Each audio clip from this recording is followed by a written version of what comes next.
This is the IELTS speaking test with Shakun from India, who I would give a 7.5 for this test. Keep watching, right, to listen to the feedback and find out why she just missed out on a band 8. Also, you can hear some tips and advice and a little bit from Shakun about her journey with IELTS. Let's get into it. Okay, so this is an IELTS speaking test taking place online today. My name is Keith, and hello. What can you tell me your full name? My full name is Shakun Sharma, and you can call me Shakun. Great, Shakun, great. So in the first part of this test, right, I'm going to ask you some questions about yourself. Let's talk first of all about your accommodation. What kind of housing do you live in? Well, I'm living in an apartment, and my apartment is slap bang in the center of the city. And it's like a top floor on the building has total 15th floor, and I live on the top floor. And it is basically a housing society, with all kinds of amenities like parks and shops all nearby. And Okay. at this And do place, you and do you prefer living in a flat or in a house? well, if I talk about myself, I love living in a house since I think they are more convenient than apartment because now my apartment is not too big, not too small, but I don't find it much spacious. Since from my childhood I live in a house, so I will preferably love living in a house rather than an apartment. Right. Let's talk now about tidiness. Would you say that you are a tidy person? I think yes, I am a really tidy person because my tidiness start from the morning. When I wake up, I just make my bed there and then. I don't leave it for the mid or for the afternoon. And sometimes my husband say that I am a cynic. I just freak out when everything is not in the place. The utensils in the sink, or there are pillows or towel on the bed. I just don't like it. So yes, I Right. can say I'm a tidy person. And is your home always very tidy? Yes, my home is always tidy. I don't like the blisters on the floor or anything, some chunks here then and there. I can say I'm a tidy person. Are you tidier at work or at home? I think I'm more tidier at my home because that is the place where I spend most of my time. And yes, of course, when I was working, I was a tidy person there. But since I'm stay-at-home mother, so I prefer that my home is clean, crystal clear, for especially for my baby. She always crawl on the ground, so I make sure that my floor is always clean so that she don't catch any disease or like virus or anything. Let's talk now about famous people. Have you ever met a famous person? Um, well, I can't say I met a famous person, but I would love to meet a famous person. And what kind of famous people are you interested in? I'm really interested to meet some famous teachers. I have an ideal actually. Her name is Sarita Singh, and she is a retired teacher, and she's 80 years old, and she still teaches persons. Age doesn't matter for her. She even teaches some old persons, from childs to old people. She teaches everybody, and Would I you really like to love be a to. celebrity? I mean, why not? Everyone loves to be a celebrity, so of course, it's not a bad thing. I think if it's in a good way. Okay. So let's have a quick look how Shakun is doing right at the end of part 1. Let's take fluency. First of all, she speaks without noticeable effort, right? She seems to be able to keep going.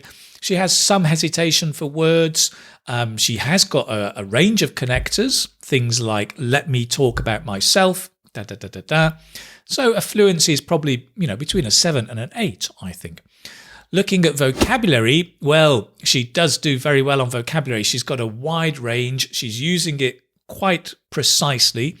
She's using some less common and idiomatic language, things like I just freak out, slap bang in the center, and some nice use of collocation and natural English, right? All kinds of amenities. I make my bed there and then. This lovely language, right? That makes me think, she could be a 7, potentially an 8. The slight hesitation is there are some mistakes that are noticeable. Talking about the house being crystal clear. Water, yes. A house, no. Much spacious instead of more spacious. And child instead of children. So there are a few doubts whether she is actually an 8 or not. But let's see. Grammar, well, a good range. Not a wide range, but that's normal at the end of part 1. You can't show off so much grammar in part 1. So she's on the right track. But again, a couple of mistakes that stand out. I'm more tidier at home instead of I'm much tidier. From my childhood, I live in a house instead of I have lived in a house. So while the grammar is good, I will be listening in the next part to see if she can up it to a band 8. Pronunciation, I think she's on track for an 8. She's easy to understand all the way through. Phonemes are clear. Sentence stress is good. There is use of connected speech and weak forms. So it sounds good. There is a local accent, but that is not evaluated so long as the pronunciation features are controlled. And I think they are. So at the moment, we're probably in the balance between a 7 and an 8. Let's go on and see how she does in part 2 and part 3.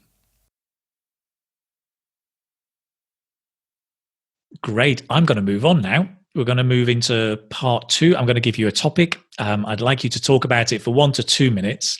You have 1 minute to prepare, right? And you can make notes if you wish, if you have pen and paper. Okay, so I'm going to copy this into the chat box. Can you see that? Yeah. Okay, so I'd like you to describe something or someone that made a lot of noise. Okay, so you have a minute to prepare. Right, okay. That's it. That's the minute. So remember, you've got 1 to 2 minutes to talk about this. Don't worry if I stop you. I'll tell you when the time is up. Can you start speaking now, please? Yeah. Well, I would love to describe about a time when I attended a wedding with my husband. It was my cousin's wedding in Punjab, India. And I remember that actually, I didn't remember the name of the place where I attended the wedding, but it was a large palace. And when we entered the wedding, there was loud music playing. We call it DJ. So as I entered the wedding, as I entered the wedding, I saw that there were lots of people. They were surrounding around the stage, and the music was very loud, and it was so loud that we were not able to talk with one another. It was like my ears were bleeding. It was so loud. So literally, when um, I just went to the DJ and I requested him to slow down the music a little bit, because firstly, it was not at all allowed to play such loud music in the center of the city. And secondly, it was late at night. And in India, there's a rule that after 11 p.m., you cannot play loud music. So I just made him remember the rule. So he agreed. But I still remember the type of music he was playing. It was no, I don't know. It was not at all Western, and neither it was the cultural music. It was It was something like a mixture of both. So it was loud as well as tacky at the same time. So yes, that was the time the DJ made a lot of noise, and I didn't like it at all. Okay, That's great. I'll stop you there. Great. Okay. So we've been talking here about a time somebody made a lot of noise. I'm going to go on now and ask you some more questions related to that. So let's talk first of all about loud noises. Where can people hear loud noises?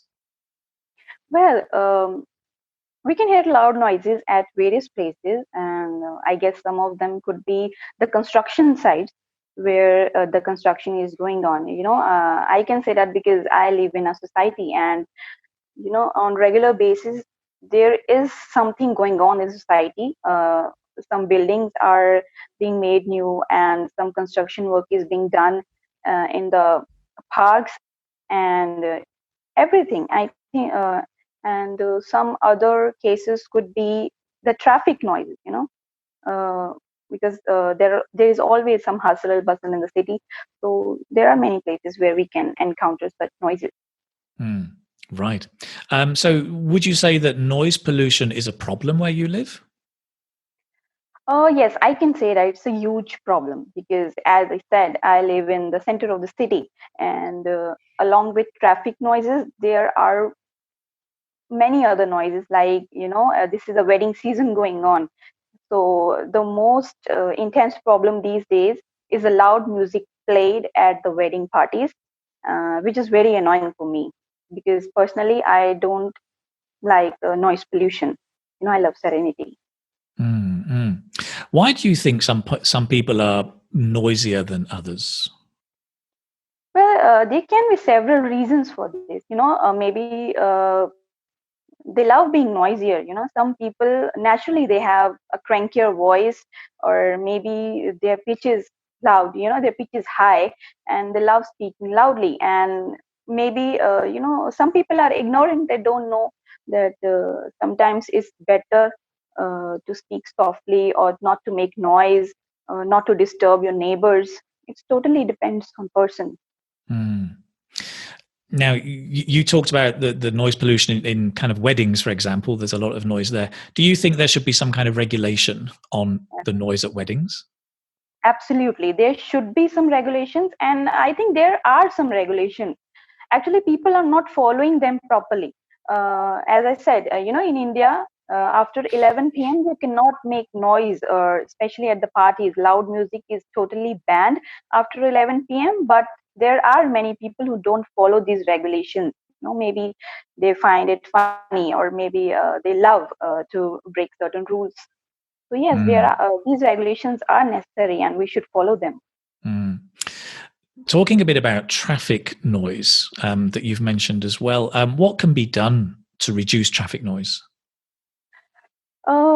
Actually, this is really a major problem, especially here in India. A lot traffic is a huge cause of noise as well as of air pollution. But according to me, uh, the vehicles that operate on battery or electricity, they can play a major role in reducing these types of noises. And yes, government is taking certain measures to do these things, but there is a lot to be done more Mm. rather than. And what are the consequences of too much noise? I, yes, there are certain consequences, and some of them could be they're not what can I say? They are not good for the mental as well as the physical health. And yes, they can give you a certain kind of tensions, and they're not good for the mental well-being. And yes, of course, they can affect the hearing. There is a certain decibel limit that is not good for the ears.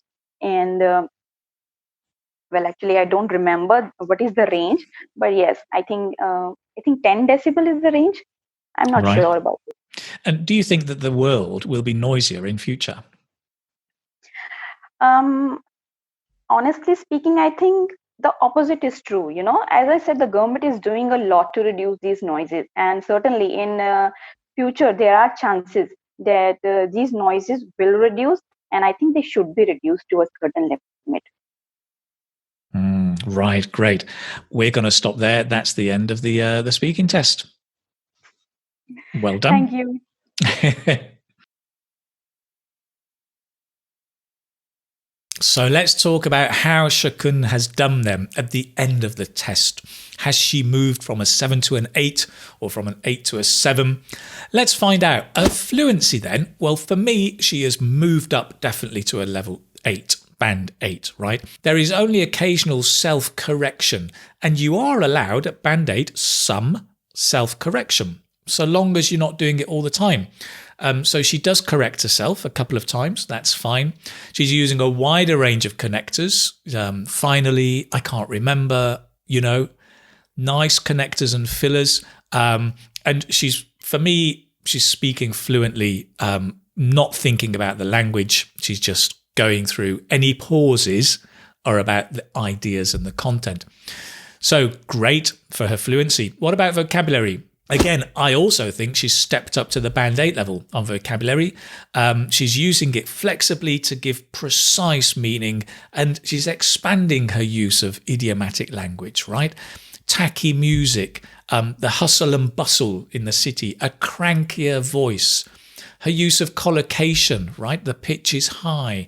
So she's able to speak across a wide range of topics quite precisely. There are some mistakes there. She talks about in her local society rather than the local community. But overall, for me, you're still allowed a handful of mistakes at a Band 8. I think she's up at that level. Grammar. Right. Grammar is okay. And she demonstrates, a range of structures, both simple and complex, particularly the passives.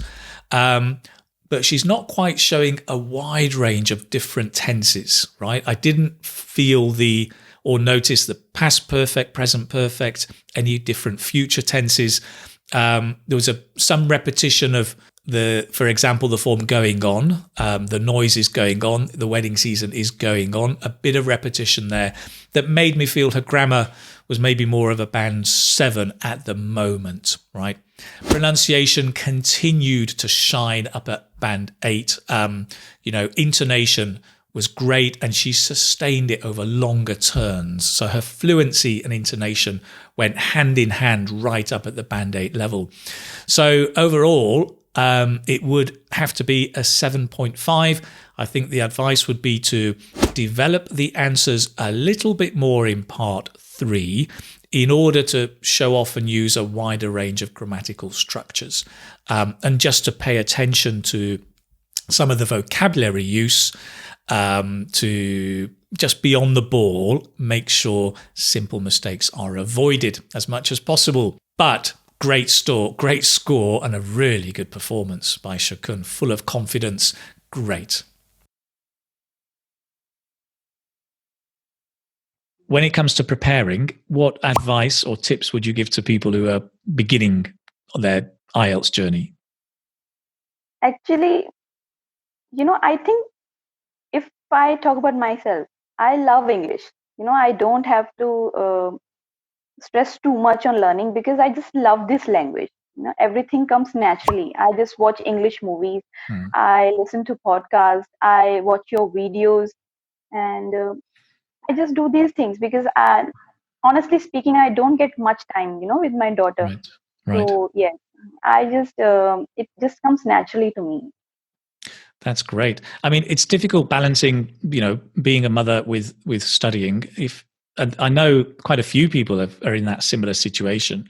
How do you do that? How do you find time to practice English? As I said, I don't get time, but yes, whenever I get time, like today, I just hand over my daughter to my husband, and I told him just don't disturb me for at least 3 hours, and I just kept on watching your videos as well as I watch a movie, just to keep myself relaxed. And I think this is the only way to learn a language. Just don't stress too much, and keep it easy and keep going. Yeah, fantastic, great. And any other advice you would give people about IELTS speaking in particular? Actually, I don't have any advice. This is the only advice I can give, that don't stress too much and don't go before too much resources. Just go Yeah. for one and just spend your time with that. Yeah, that's nice. That's very good advice. Yeah, great. I think maybe the one area to focus on is the vocabulary. Just Okay. getting that, especially at the start. It's Mm. difficult because that everybody suffers from nerves. And when you're nervous, that's when you make a few mistakes at the start. I would just maybe recommend then at the start, keep your answers shorter rather than longer. Because if Mm. you're nervous, you want to give short answers to reduce the chance of a mistake. And then as you warm up and you get better, you can start to lengthen your answers about, when we talk about famous people, and then in your kind of the longer topics of part one, you can give longer answers. I mean, you do need to develop your answers a little bit. But for example, at the very first question about home or accommodation or work, keep it really short, just really short, to give you a chance to relax and get used to the situation. Great. So thank you, Shakun, for doing that. And I hope that you've enjoyed this. And I hope you can also see now much better the difference between a band 7 and a band 8 and what you need to do to move up and to level up your skills for IELTS speaking. If you don't know me, by the way, my name is Keith and I run the website www.keithspeakingacademy.com. The link's below. There are lots of free resources for you to help study and prepare for the IELTS speaking test, as well as 2 online courses I have on Udemy. All the information's on the website. Go and check it out there. If you've liked this video, do give it a thumbs up. Remember to subscribe and turn on notifications. And if you've liked it, leave a comment below. Let me know more about the kind of things you would like to see on my YouTube videos. In the meantime, keep studying, keep practicing, and enjoy your IELTS journey. All the best now. Bye-bye.